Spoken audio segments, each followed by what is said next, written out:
Andy Georgiades, Nicholas Peters & Co, firm of chartered accountants. Should you have a company car or use your own car? If you're an employee, a very common question I'm often asked is whether you should have a company car. This depends really very much on how much private motoring you do yourself. If you have a company car, this is regarded as a taxable benefit. You will be taxed on the benefit depending on the value of the car and the CO2 emissions. This can be very expensive, and there are ways of mitigating this. Also, any fuel, if you're provided fuel personally, this again will be subject to a benefit in kind and will be taxable. Same principle, CO2 emissions and a set fixed value. So therefore, again, this could be adding to your tax liability.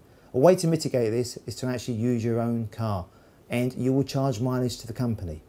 You would have to keep obviously log of the mileage that you do, requiring the trips that you make, the date you make the trips, and the mileage involved.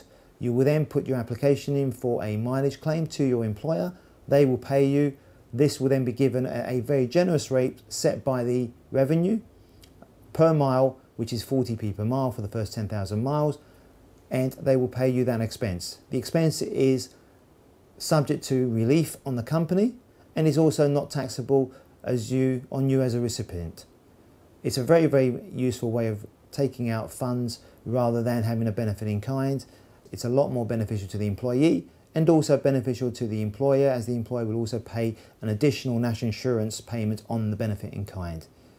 The problem is you do have to keep mileage records, and you do have to ensure that everything is done to a particular standard.